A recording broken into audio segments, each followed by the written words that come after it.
las gracias en este momento a las redes de internet, YouTube, esta conferencia estamos transmitiendo a través de la tecnología del siglo a miles de hogares en este momento tan maravilloso que Dios nos da. Todos ustedes que tengan su Biblia, la pueden abrir en el capítulo 1 del libro del Génesis y continuamos con una serie que se como las pirámides se construyó más de años, en expertos, verdaderamente arquitectos, personas que están relacionadas con la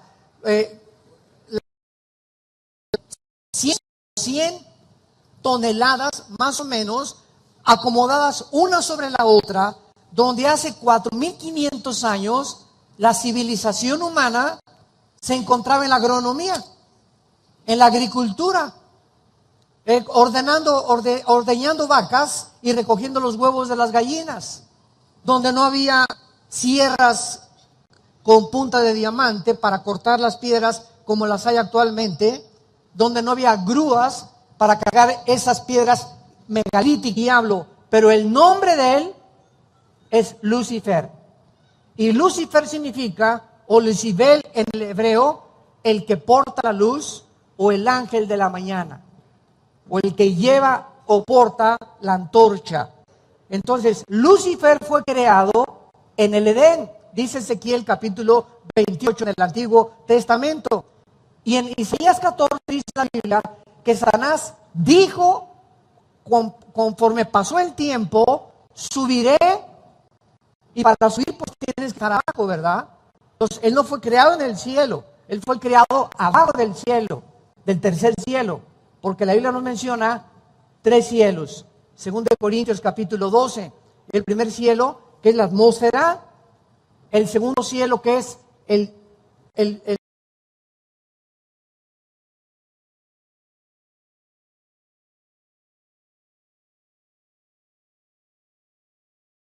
universo cósmico, y el tercer cielo donde habita Dios. Entonces, Satanás se encontraba aquí en el primer cielo y quiso alcanzar el tercer cielo donde está el trono de Dios. Y dijo, subiré, Isaías 14 del 12 al 14, y seré semejante al Altísimo. Y cuando intentó este golpe de estado, este pinochetazo, fue arrojado por los ángeles de Dios, los buenos, por Miguel, y quedó recluido aquí en este planeta. Vino un juicio tremendo aquí en el mundo, donde él fue juzgado y el mundo quedó sepultado completamente bajo el agua. Entonces, todo esto lo vemos en Génesis 1. Dice el versículo 1. Más graves, por favor, en los monitores. En el principio creó Dios los cielos y la tierra. ¿En el principio de qué? En el principio del tiempo, en el principio del espacio y en el principio de la materia. Los 3 elementos que forman el universo aquí se encuentran en el versículo 1. Sin embargo, la palabra tierra aquí en el versículo 1 es eretz en el hebreo, que significa tierra seca. Y en el versículo 2, la tierra ya no aparece como en el versículo 1. En el versículo 2 encontramos caos, desorden, confusión en el planeta Tierra, cubierta de tinieblas y cubierta de agua. Entonces, algo pasó entre el versículo 1 y el versículo 2 del libro del Génesis. Más adelante podemos comprobarlo en Jeremías y en Isaías, que Dios no creó la tierra desordenada y en un estado caótico. Entonces, ¿quién cubrió la tierra con agua? Y es interesante que nunca aparece en la Biblia cuando creó Dios el agua. Dijo Dios en el primer día de la recreación de nuestro sistema y de este planeta, que el agua fuera sacada o elevada y cubriera la atmósfera que tenemos y el espectro electromagnético que rodea el planeta Tierra, y quedaron solamente las nubes arriba de la Tierra y 3 partes de agua que cubren el planeta. Entonces, Dios saca toda esa agua y deja una tercera parte seca, que es donde tú y yo habitamos. Y vemos nosotros que esto es fascinante porque los continentes no estaban separados como se encuentran actualmente. Europa, de África, Australia, el continente americano, sino que era una sola masa de agua.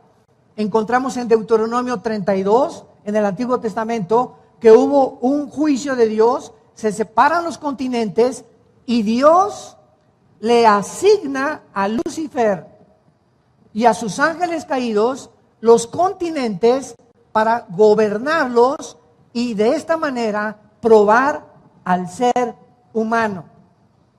Entonces, todos estos fósiles que encontramos, que la ciencia no sabe cómo es posible que hace 4.500 años, 4.000 años, el ser humano haya tenido esta inteligencia para poder cortar piedras de 150 toneladas como si fueran mantequilla.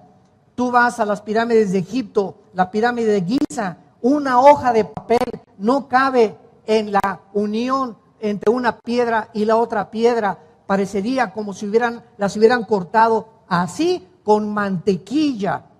Ni las sierras de esmeril más modernas, ni la ingeniería actual podría ni siquiera superar la forma en que estas piedras fueron acomodadas y cargadas. Y si le agregamos en Machu Picchu que las pirámides y las ruinas están en la montaña, ¿quién va a estar agarrando piedras de 100 toneladas para subirlas 50, 100 metros y acomodarlas para hacer ruinas? Entonces, todos estos fenómenos donde la ciencia no puede entrar, que el Triángulo de las Bermudas, que desapariciones de aviones y que tantas cosas y misterios del mar, la Biblia tiene la razón y es más moderna que el periódico de mañana en la mañana. Vemos nosotros que independientemente de la forma en la que Dios comienza la recreación, ¿qué fue lo primero que Dios hizo en el planeta? Ahí lo tienes enfrente de ti, la luz. Lo primero que hizo Dios fue que sea la luz. Dios, dice en 1 de Juan, no está en tinieblas, ni tampoco Dios crea las tinieblas. Las tinieblas simplemente es la ausencia de la luz. Entonces, cuando Dios dice que sea la luz, es porque estaba cubierto completamente el universo de tinieblas. La rebelión satánica hizo que el universo donde tú y yo habitamos fuera completamente oscurecido. Y actualmente los astrofísicos y los físicos y los astrónomos confirman que si tú vas al universo, el universo está oscuro. Y tú puedes ver algo por la luz del sol. Pero hay millones de partículas infinitamente pequeñas que son las que le dan el colorido a las cosas.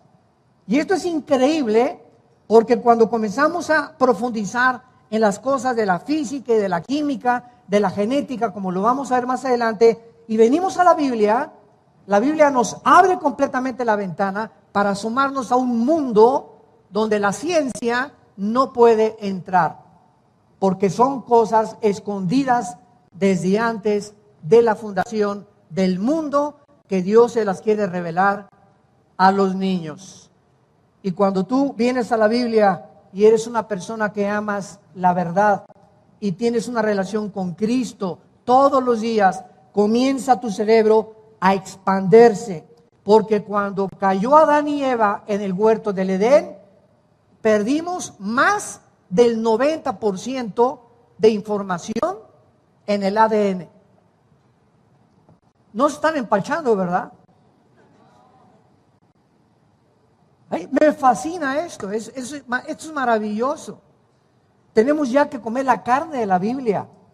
Tenemos que profundizar en las cosas de Dios. Y Dios nos ha permitido la ciencia tal como es la ciencia, porque la ciencia nos ayuda a comprender que las cosas de la Biblia se anticiparon con siglos y podemos ver que realmente la ciencia solamente nos muestra lo que la Biblia ya ha podido establecer con siglos de anticipación. Entonces, cuando Dios dice que sea la luz, ¿qué estaba diciendo Dios?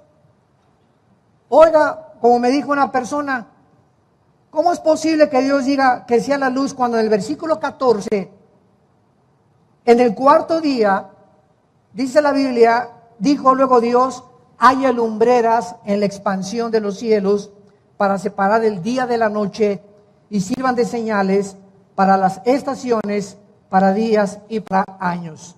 ¿Cómo es posible que Dios diga que haya luz cuando hasta el cuarto día aparece el sol? Entonces, aquí encontramos en la Biblia aparentemente cosas contradictorias que no son contradictorias más que para el intelecto humano, porque no entendemos la mente de Dios, ni hemos comprendido la física como se está comenzando a descubrir y la genética y las leyes del genoma humano como hasta el siglo XX. Y la Biblia se anticipaba siglos de anticipación a todos los descubrimientos que la ciencia ha podido descubrir. ¿Qué es la luz? Pregúntale a tu maestro de física, o pregúntale a tu maestro de química, o a cualquier astrónomo o astrofísico, ¿qué es la luz? Y la respuesta es la siguiente: bueno, pues es un fluido de electrones, ¿verdad? Y no pasamos de que pues es un fluido y son electrones, etcétera, etcétera. Pero cuando Dios dijo sea la luz, ¿saben ustedes lo que significa? Que antes de que el ser humano fuera colocado en este planeta, Dios tenía que preparar, como cuando tú te casas. Imagínate que te casas y te llevas a tu esposa a un departamento que ni cama tiene. ¿Te imaginas? Sale corriendo ella. Dice, tú te vas a dormir en el suelo, donde no hay ni siquiera estufa.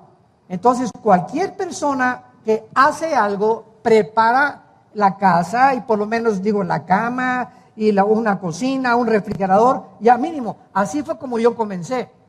Cuando yo me casé, ¿verdad? Dormíamos en colchones en el suelo, ahí en Acapulco, ahí por el rumbo a Mocimba, en un bungalow chiquito con miles de alacranes, tarántulas. Yo estaba de misionero en la sierra, regresaba yo cada 3 semanas a ver a mis hijos y uno le picó el alacrán y comíamos lo que arrancábamos de los árboles, los mangos, las almendras. Comíamos lo que pescaba yo en el mar ahí, etcétera, etcétera. Así comenzamos. La primera cosa que compré fue una licuadora, una lavadora de esas de Salinas y Rocha, ¿se acuerdan? De esas que hacían tum, tum, tum, tum, tum, tum, tum, tum, tum, tum, tum, tum. Es que se movían así con rodillos. Fue lo primero que compré. Y teníamos una hielera, nada más donde compraba los hielos y nada más nos alcanzaba para el sábado y el domingo. No podíamos tomar leche entre semana porque no teníamos refrigerador. Así comenzamos nosotros hace algunos años, cuando comenzamos el ministerio. Éramos muy pobres. Pero cuando tenemos algo de dinero, pues ya la cama, el refrigerador, la lavadora, mínimo, ¿verdad?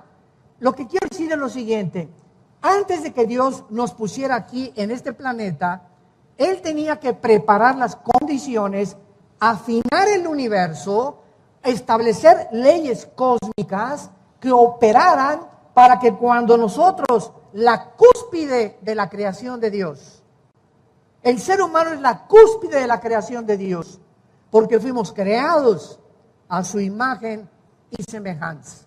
Los ángeles no fueron creados a la imagen y semejanza de Dios. Entonces, Dios primero pone, ¿verdad? Separa las aguas, quita las tinieblas de alrededor y dice que sea la luz. ¿Qué quiere decir? Formó el espectro, apúntalo, electromagnético. El electromagnetismo. Ahorita explico qué significa esto. Aquí abajo en la tierra, tú y yo ahorita podemos platicar gracias al espectro electromagnético que rodea la tierra. En otras palabras, bajo la atmósfera todo se transmite por ondas. El sonido, la luz. Cuando hablamos, me escuchas ahorita, y lo que estoy hablando se está grabando gracias al espectro electromagnético que rodea la Tierra. Pero si nos salimos de la Tierra y nos vamos a Marte o nos vamos a la Luna, allá arriba yo no le puedo decir a mi esposa, oye, ¿me oyes? Porque ya mi voz no viaja en ondas. Necesito una escafandra de astronauta con aparatos de radio para que pueda mi esposa escucharme o el otro astronauta, porque fuera de la Tierra no existe el espectro electromagnético. Así que antes de que Dios pusiera cualquier cosa, Dios se aseguró que abajo en este planeta tú y yo pudiéramos comunicarnos. La comunicación. Qué interesante es esto. Lo primero que Dios se interesó en poder establecer y preparar para la raza humana era que pudiéramos tú y yo comunicarnos, y a través de la comunicación comunicarnos también allá arriba con la fuente de la energía. Y es interesante que en el versículo 14 de Génesis, cuando dice Dios, haya lumbreras, que es el sol y la luna, no dice que fueron creados. No creó Dios el sol y la luna. Síganme con mucho cuidado. El sol y la luna, cuando Dios comienza la recreación en el versículo 3, ya existían. ¿Ya notaron lo que dice? Haya lumbreras. La palabra hayá en el hebreo. Haya lumbreras en la expansión. Porque cuando Dios crea, usa la palabra hebrea bara, con B de burro, que significa crear de la nada, ex nihilo. Entonces, solamente 3 veces en el libro del Génesis se usa la palabra bara. Se usa para crear en Génesis 1:21, y creó Dios bara, o sea, de la nada Dios forma la vida marina en los mares. Después dice hacer, que es la palabra asa, que es moldear, y tenemos la palabra yatzar, que es darle forma final. Entonces, solo Dios puede crear de la nada. Pero una vez que Dios crea de la nada, comienza como un escultor a formar con sus manos y a darle forma a lo que Él creó, a la materia. Y ya que la materia está formada en la forma en que Dios quiere que sea, Dios hizo esto con Adán. Sopló dentro de él algo que los seres humanos traemos, no importa a qué religión pertenezcas, no importa dónde hayas nacido, el color de tu piel, toda la raza humana lleva dentro de su alma la eternidad. Llevamos la imagen sellada de Dios dentro de nosotros. Y esta es la razón por la cual somos diferentes a los animales. Los animales tienen alma. ¿Qué es el alma? Las emociones, los sentimientos, la mente. Los perros son fieles, entienden, brincan, aprenden, sienten, tienen tristeza, se pueden hasta morir de tristeza los animales, los caballos, los delfines, los chimpancés. Vemos que tienen manifestaciones casi humanas, pero ninguno de los animales, por más inteligentes y por más entrenados que sean, pueden tener conciencia de que existen, de que tienen que adorar a algo o a alguien, y que tienen forzosamente que hincarse ante un ser supremo. Solo los seres humanos. Y ningún libro de los que se consideran religiosos puede nosotros definirnos los elementos que forman el cuerpo humano, ni la vida humana. Somos un espíritu, apúntalo, tenemos un alma, y vivimos dentro de un cuerpo. El cuerpo es solamente la botella, el envase temporal que se está deteriorando, confirmando la segunda ley de la termodinámica y la ley física de la entropía. Mi cuerpo desde que nacemos comienza el deterioro celular, pero por dentro, dice 2 Corintios 4, estamos renovándonos. Nuestra mente cada vez se expande más, cada vez comprende más, si es que lees la Biblia y la memorizas. El único alimento para el espíritu es la Biblia. Y si tú eres una persona adicta a la Biblia, donde pasan 2 días y sientes como cuando no comes y no bebes, que algo te hace falta y que te da hambre física, si esa hambre espiritual no la sientes, es difícil creer que tienes vida espiritual.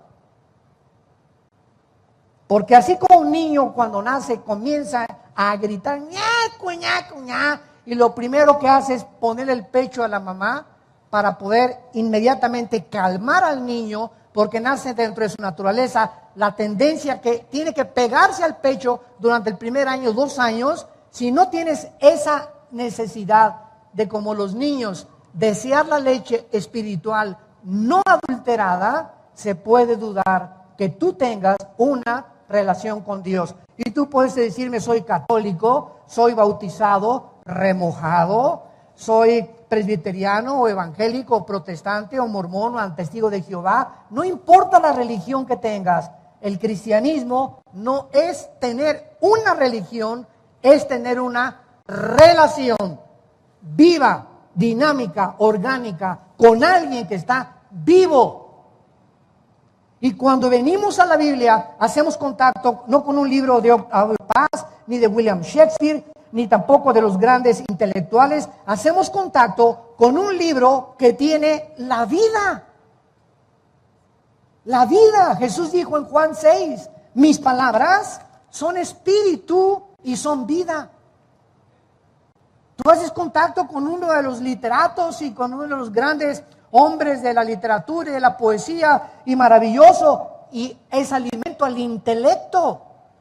Pero cuando vienes a la Biblia, tu espíritu se conecta de una forma misteriosa y sale algo de este libro que entra a tu espíritu y comienza a fortalecerlo, comienzas a tener paz, comienzas a tener dirección, comienzas a tener seguridad, tranquilidad, comienzas a ser libre de los temores, de las incertidumbres, hasta que entiendes que este libro es el único que nos pone en contacto con el mundo espiritual. Ahora bien, todo este tema de esta serie que estamos analizando, la invasión de los ángeles caídos, está relacionado con la genética. Con la genética. Y esto es increíble, porque hemos visto que hasta 1860, Gregorio Mendel, un monje europeo, comienza a hacer experimentos con chícharos y comienza a descubrir de qué forma se transmiten de un chícharo. O sea, si tú siembras una uva, ¿qué nace? Uvas, pero la semilla de la naranja tiene otro código, que cuando la siembras, nacen naranjas. Cuando tú siembras los mangos, nacen mangos. Cuando tú siembras chabacanos, nacen chabacanos. Sandías, nacen sandías. Entonces, se comenzó a descubrir que todas las cosas contienen un código genético que se transmite de generación en generación de acuerdo a la información que alguien, sabemos quién es ese alguien, puso en estas semillas. Y lo mismo pasa con los animales, las aves, los peces y los seres humanos. Un chango, el esperma de un chango, trae una información para que cuando el chimpancé se case con la chimpancea, así le podríamos llamar, o con la changa, ¿verdad? Que no se ve tan bonito, nazcan changuitos y no camellos, ni hipopótamos, ni jirafas, ni perros, ni caballos. Cuando el caballo se cruza con la yegua, tienen que nacer de la especie de los equinos. Cuando el toro se cruza con la vaca, tiene que nacer ganado vacuno, porque la información está en el esperma. Los peces tienen relaciones, el pez con la peza se cruzan, nacen pececitos. Las águilas se cruzan, el macho con la hembra, y nacen aguiluchos o halcones o el ave que sea. Y así vemos nosotros que toda la creación está programada para reproducirse según la información que hace más de 4.500 años la Biblia estableció antes que Gregorio Mendel descubriera las leyes de la herencia. Génesis 1, versículo 11. Qué maravillosa revelación e información, señores ateos que nos escuchan. Después dijo Dios, Génesis 1, 11, produzca la tierra hierba verde, hierba que dé semilla, árbol de fruto que dé fruto según, subráyalo todo esto, su género, según su género. O sea, si son uvas, uvas, si son chabacanos, chabacanos, si son sandías, sandías, si son naranjas, naranjas. Que su semilla, ahí está la información, está en él, sobre la tierra, y fue así. Produjo pues la tierra hierba verde, hierba que da semilla otra vez, según su naturaleza. O sea, según la información genética que Dios introdujo dentro de cada semilla. Árbol que da fruto, cuya semilla está en él, según su género. Árboles de naranja van a producir naranjas, árboles de durazno van a producir duraznos, árboles de mangos van a producir mangos. ¿Por qué? Porque es una ley genética inexorable que Dios estableció desde el principio de la creación. Versículo 20. Produzcan las aguas seres vivientes, aves que vuelen sobre la tierra en la abierta expansión de los cielos. Y creó Dios los monstruos marinos y todo ser viviente que se mueve, que las aguas produjeron según su género, y todavía la da según su especie, y vio Dios que era bueno. Versículo 24. Luego dijo Dios, produzca la tierra seres vivientes según su género, bestias, serpientes, animales de la tierra, según su especie. Y fue así.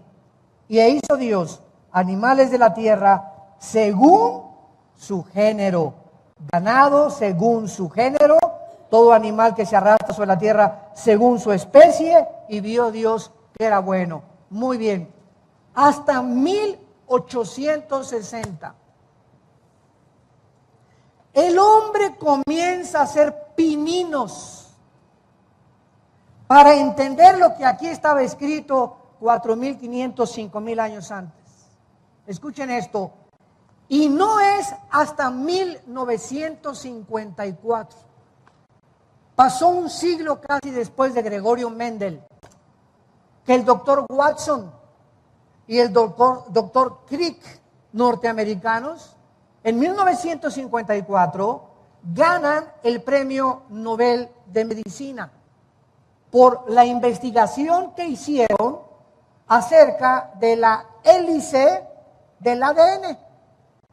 Y comenzó del 54 y terminó el siglo XX con el proyecto más grande que la conquista espacial de 1969, cuando el hombre pisó la luna. Se considera el proyecto más grande científico del siglo XX y se tituló el proyecto del genoma humano.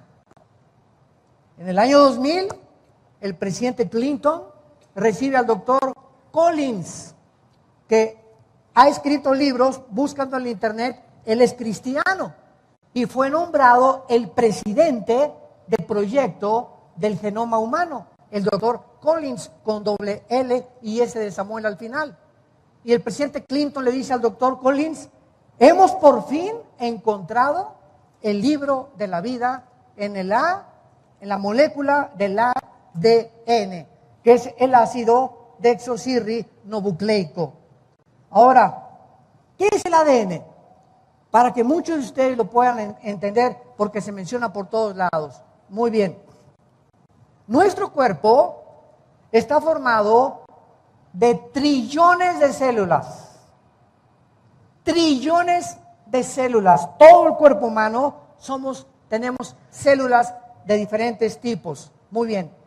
En cada una de las trillones de células que tú tienes y que yo tengo, existe en cada célula un software. Gracias al descubrimiento de la computación y del disco duro y de la época cibernética en la que el mundo se encuentra, y el iPad y el iPhone, etcétera, etcétera, gracias a eso comenzamos a entender en el mundo espiritual que también traemos un disco duro, los seres humanos, y que la información que tú le metas a ese disco duro es el programa que tú produces. Por ejemplo, yo antes de ser cristiano, pues introduje a mi disco duro a Marx, al Che Guevara, a Lenin, a todos estos, la dialéctica materialista, marxista, comunista, etcétera, etcétera. Nietzsche era mi héroe, el ateo del siglo XX. Y mi programa dentro de mí hizo que yo produjera y me comportara como un ateo, porque fui ateo casi 10 años antes de recibir a Cristo. Entonces, si tú introduces programas de sexo y comienzas a ver pornografía, toda esa pornografía entra a alimentar, son softwares que entran a tu disco duro y comienzas a comportarte sexualmente como un degenerado, como una degenerada. ¿Por qué? Porque es la información que tú tienes. Si tú eres ateo porque te metieron softwares en tu universidad, en tu preparatoria, en tu secundaria, acerca de todo este ateísmo. Entonces tú tienes que pensar, tú tienes que actuar, tienes que comportarte de acuerdo a la información que tú tienes. Si yo prendo mi computadora ahorita y veo que quiero un programa acerca de astronomía y no lo encuentro, es porque no le he metido un software de astronomía a mi computadora. Mi computadora me da la información que tiene programada, nada más. Así es la mente humana. Todo esto nos ayuda a comprendernos cada vez más de las maravillas de Dios. Ahora bien, en cada célula de tu cuerpo tienes un software, o sea, tienes una información codificada, inteligente, de conocimiento.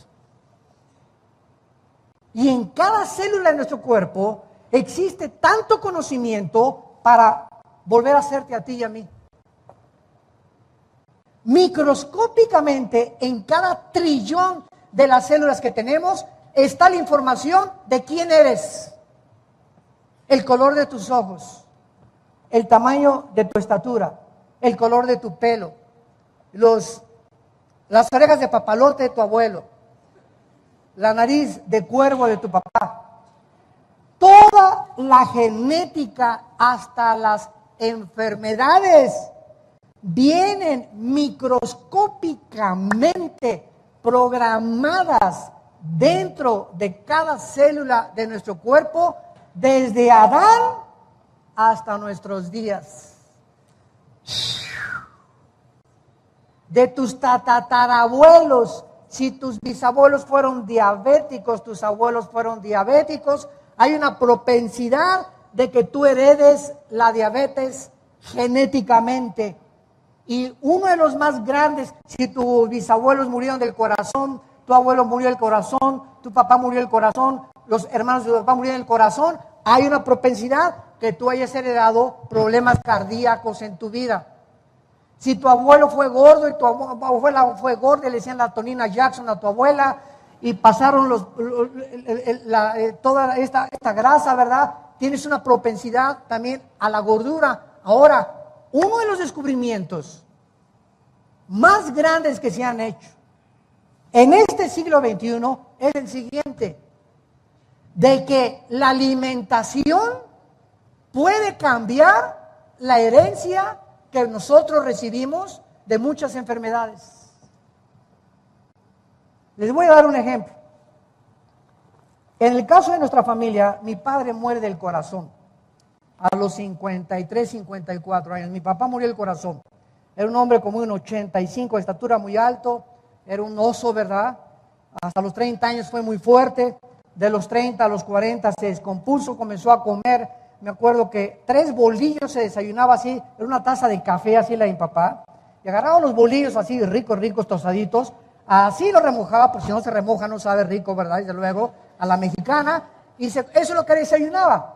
A los 45 años de edad mi papá estaba demasiado gordo y fumaba 3 cajetillas de Delicados sin filtro. Entonces le vino la angina de pecho, 2 anginas de pecho, ataque al miocardio y finalmente 2 ataques del corazón y se muere de arteriosclerosis, demasiada colesterol en la sangre y en las arterias, y su corazón ya no pudo soportar más y murió muy joven. Su hermano, que era delgado, también que fue torero, muere también del corazón. Y vemos nosotros que traíamos una cierta tendencia en la familia de problemas cardíacos. Cuando se muere mi padre, yo no era cristiano. Yo me convierto en 1974. Y fue tan grande el impacto de la muerte de mi padre que le dije a Dios cuando me convertí: yo quiero tener salud para servirte. Y desde que me convertí, comencé a tener una disciplina. No me quiero jactar de ninguna manera. Quiero compartirles un ejemplo nada más. Quiero tener una disciplina en mis hábitos alimenticios. Voy a tratar un postre a la semana, mucha agua, ¿verdad? Y correr todos los días, hacer ejercicio, nadar. Quiero llegar a los 70, 80 años de edad con salud, Señor. Hermanos en Cristo, se los digo con todo mi corazón, nunca en mi vida he tenido una enfermedad. Nunca me he enfermado de nada a la edad que yo tengo. Ya pasamos del 5º piso. Nunca jamás. Qué gripas, ¿verdad? Y qué cosas así. Pero fuera de eso, he tenido cantidad de accidentes antes de que fuera cristiano. Me estrellé 2 veces en motocicleta, una vez en un Volkswagen, me metí bajo unas redilas, me abrieron desde aquí hasta acá, se me cayó así, se me veía todo por dentro. Bueno, horrible. Me atravesó una lanza a los 10 años de edad, se me salieron todas las tripas así. Yo, mi papá, y me las metió una por una, me puso una tela adhesiva. Me van al hospital en Acapulco, vivíamos en Acapulco, ahí crecimos en la infancia, me salvaron de milagro, pero desde que me convertí jamás he vuelto a tener ni un accidente ni una enfermedad. Y lo digo, ¿verdad?, para la gloria de Dios. Entonces, es increíble cómo podemos nosotros eliminar las tendencias genéticas cambiando la alimentación. Si tu familia fuera una bola de gordos, ¿verdad?, necesitas tú entender que necesitas una dieta. Necesitas dejar de comer papitas y Coca-Cola. Necesitas comenzar a tener por lo menos 2 litros de agua diarios. Caminar por lo menos alrededor de la Torre Latinoamericana 10 veces. O Chapultepec, no sé en dónde. Pero necesitamos entender que es increíble que los alimentos pueden cancelar muchos problemas que se heredan genéticamente. Es increíble lo que los alimentos hacen en el cuerpo humano. La fruta, las verduras, el ejercicio, el agua, el azúcar, elimínala para siempre de tu dieta, pero para siempre.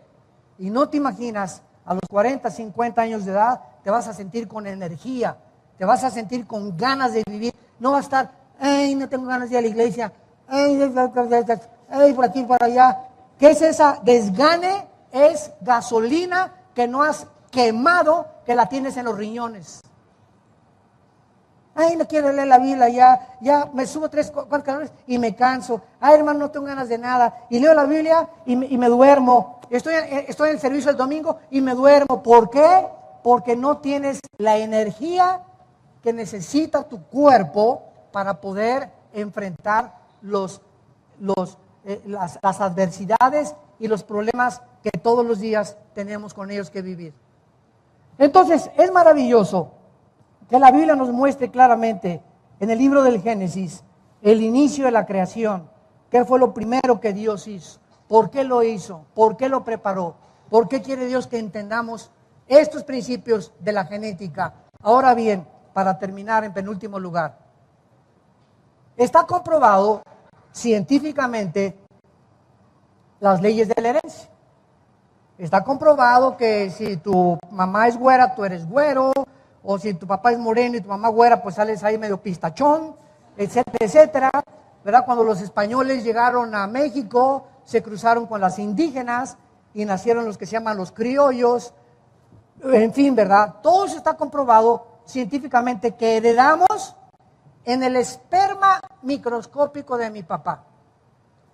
Cuando se unió con el esperma, con los 23 cromosomas de mi mamá, y el esperma de mi papá, Y, fertilizó los cromosomas X de mi mamá, se juntaron, formaron un cigote de 46 células, y de ahí comenzamos a nacer y a ser desarrollados en la matriz de nuestra madre. Pero en ese esperma de mi papá y en ese esperma de mi mamá, venía información de mi mamá desde Eva hasta donde está mi mamá. Y en el de mi papá venía información desde Adán hasta donde mi papá pudo fertilizar el óvulo de mi mamá. Esto es impresionante. Muy bien. Si heredamos características físicas, que eso es ya innegable, demostrado científicamente, está demostrado también que se heredan características emocionales. Si hubo locura en tu mamá o en tu abuela, puedes heredar tendencias a la locura tú también. Si tu abuela o tu abuelo fueron brujos, o tu bisabuela fue la bruja mayor de Tlatelolco, tú puedes haber heredado también el espíritu. Cuando se muere la bisabuela o la abuela bruja de Tlatelolco, se sale el espíritu de tu abuela, entierran su cuerpo y ese espíritu comienza a perpetuarse buscando en la misma familia quiénes de las hijas o quiénes de los hijos tienen la propensidad a la brujería para incubarse en ellos y continuar perpetuándose, y se llaman en la Biblia espíritus familiares. Ahora bien, si somos un cuerpo y somos un alma, que son las emociones, los sentimientos, la voluntad y la mente, y hemos heredado eso, la Biblia es el único libro que nos revela que también el ser humano ha heredado una enfermedad, una infección espiritual. Salmo 51, dice David: en pecado fui engendrado por mi madre. Romanos 5, 12. Así como el pecado entró al mundo por un hombre, vean el lenguaje de hace 2000 años de la Biblia. Aquí está Pablo en Romanos 5, 12. El pecado entró al mundo por un hombre. Observen, así el pecado pasó. ¿Cómo que pasó? Esa palabra es, se transmitió algo que la Biblia llama pecado a toda la raza humana. Así el pecado pasó a todos los hombres por cuanto tú y yo hemos pecado. Entonces, hemos heredado una infección espiritual que se llama pecado. Los hombres, al no conocer la Biblia, han tratado de darle alguna explicación por qué a los niños no se les enseña a portarse mal. ¿Por qué nacemos ya con la maldad en la naturaleza humana? Jamás le enseñas a un niño a portarse mal, le enseñas a portarse bien. William Shakespeare le llamaba a este problema humano el defecto trágico. Sigmund Freud, el medio ambiente, o problemas de la sexualidad infantil heredadas. Marx, la lucha de clases. Y todos han tratado de poder descubrir qué es lo que hace que el ser humano sea autodestructivo. ¿Por qué fumas? Un ejemplo. Porque me gusta, hermano. Bueno, ¿qué dice? A ver, saca la cajetilla de cigarros. ¿Y qué dice? Este producto es nocivo para la salud y demostrado científicamente y médicamente que es cancerígeno. Pero me gusta, hermano. A ver, Chencho, ¿cómo es posible que tú sepas que te estás envenenando y que lo sigas haciendo? ¿Qué de veras te quieres morir? ¿Te quieres autodestruir? Me gusta. Con eso calmo los nervios. ¿Qué nervios ni qué nervios? Demostrado que no sabes que la pornografía desintegra el carácter del ser humano, te convierte en un animal, te impide que puedas entender los pensamientos de Dios. Maldice Dios tu matrimonio. Tus hijos pueden heredar maldiciones tremendas sexuales a través de todas estas cosas. Sí, los hermanos. Entonces, ¿por qué no disciplinas tu cuerpo y tomas la decisión de tirar todo eso y cambiarle el canal y romper las revistas y ser una persona pura en tu vida para que Dios te bendiga? ¿Por qué no lo hacemos? Porque hay una fuerza dentro de nosotros. Romanos capítulo 7 lo explica, que lo que quiero no lo hago. Lo que no quiero hacer, eso es lo que hago. Entonces, si hago lo que no quiero, dice Pablo en Romanos, encuentro que hay una ley dentro de mí que me lleva cautivo el pecado. No quiero la pornografía, pero ¿por qué la sigo haciendo si sé que me hace mal? No quiero fumar, pero ¿por qué lo sigo haciendo? No me quiero emborrachar y yo sé que mi hígado, mi cuerpo, mi familia, puedo acabar con toda mi vida, hasta con mi negocio, si yo sigo emborrachándome. ¿Por qué lo sigues haciendo?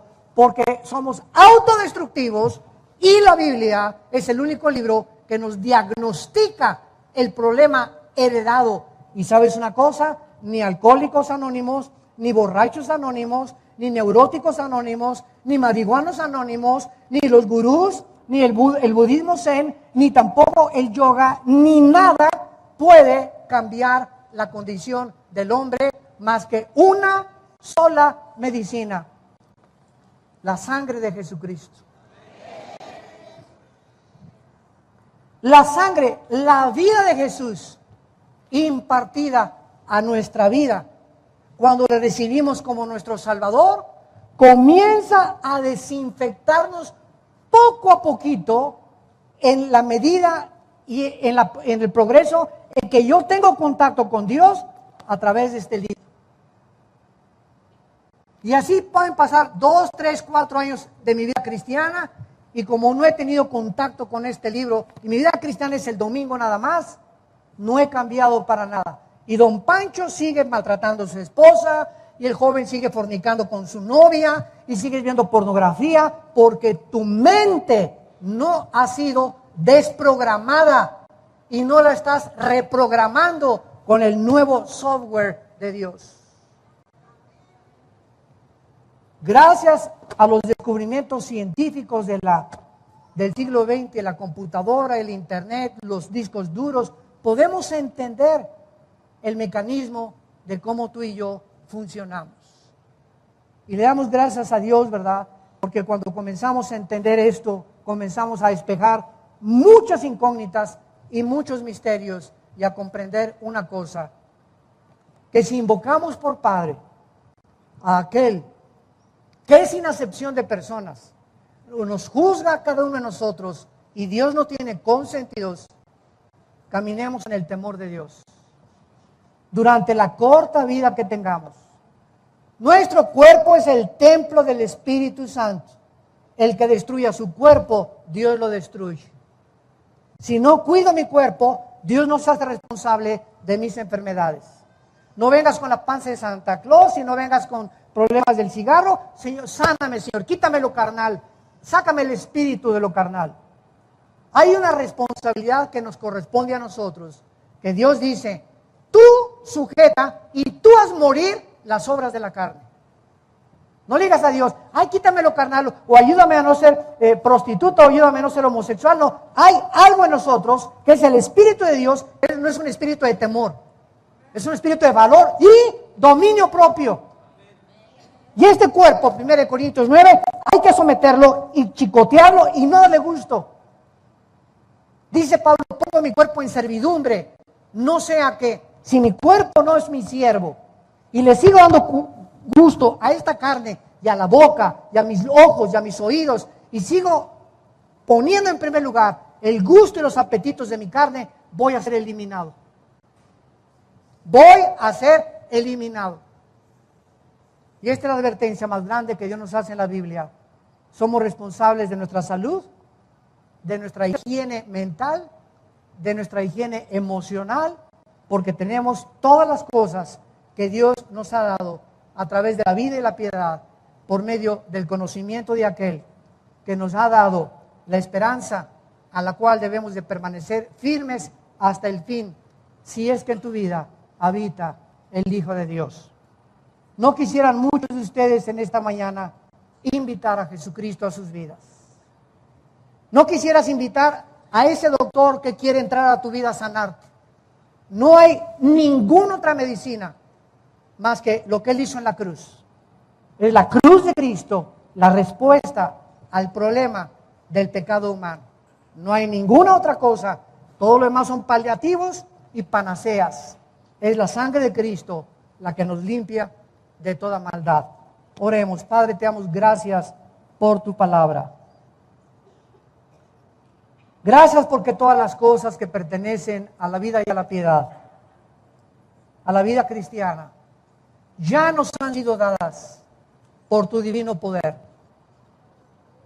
por medio de todas las cosas y el conocimiento de la gloria y la excelencia de tu Hijo Jesucristo, a través de las cuales nos has dado grandes y preciosas promesas, para que por ellas participemos de tu naturaleza divina, habiendo huido del mundo, de la corrupción que está carcomiendo como una gangrena a la humanidad, y habernos apartado para que seamos diferentes con el poder que nos has dado de tu Espíritu Santo. Gracias porque somos guardados por tu poder mediante la fe. Mientras nos mantengamos confiando en tus promesas, no teniendo temor de nada ni de nadie. No desmayes, dice el Señor, no tengas temor. Yo soy tu Dios, que te esfuerzo, que te animo. Nunca te dejaré, nunca te voy a abandonar. Vuélvete a mí, te estoy esperando. Si amas la vida, ven a mí, dice el Señor, porque yo soy la vida y la resurrección. Invita a Cristo diciéndole estas palabras, si no lo has hecho de una forma sincera. Señor, te doy gracias por la muerte de tu Hijo en la cruz. Te pido que perdones mis pecados. Creo que la sangre preciosa que Él vertió hasta su muerte es la que me limpia. Es la medicina que yo necesito para sanar de esta maldad, de este espíritu autodestructivo con el cual nacimos, y que ahora he comprendido que esta es la razón por la cual Él abrió los brazos en la cruz para perdonarme y decirme que Él es la respuesta a mis necesidades humanas y espirituales y emocionales. Te pido, Jesús, que entres a mi vida como mi Señor y mi Salvador, y te doy gracias porque eres real y porque puedo tener ahora esa paz que mi alma ha buscado durante tanto tiempo y la he encontrado en ti, Jesús, mi Señor y Salvador. Amén.